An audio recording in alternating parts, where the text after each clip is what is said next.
every oil industry in the Middle East is run differently. And I think that's a common misperception. People think it's just this monolithic, national oil companies, but it's actually very different. Aramco has a totally different break-even price from, say, the Kuwait oil company or Iraq or, the UAE or, even Bahrain, for example. So Aramco's is basically the lowest in the world. Their break-even is, depending on what they're producing, can be between $2 and $10. I usually like to say Wow. around six. It's Mm. kind of an average. That's the lowest in the entire world. So no matter how low oil prices go, Aramco is still going to come out on top.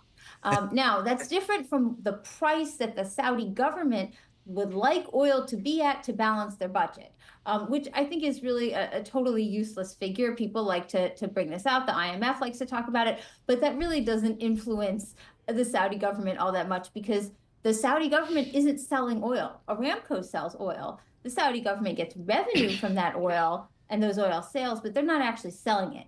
That's not the way it works in Iran. That's not the way it works in Kuwait, where those oil companies are much more intertwined with the government, and so the government is actually collecting that revenue directly.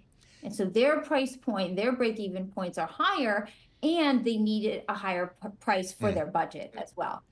Ellen, you mentioned Iran, and as we, followed President Trump through his trip through the Middle East here, that Iran was always in the background there. Can you just refresh our memory? What is Iran's role in the global energy market today? Yeah, this is interesting. So, Iran has a lot of oil resources. They have a lot of oil and a lot of natural gas in the ground, but production wise, they really don't produce all that much. I'd say around now they're producing about 3.3 million barrels of oil per day, which is actually on the higher side of late.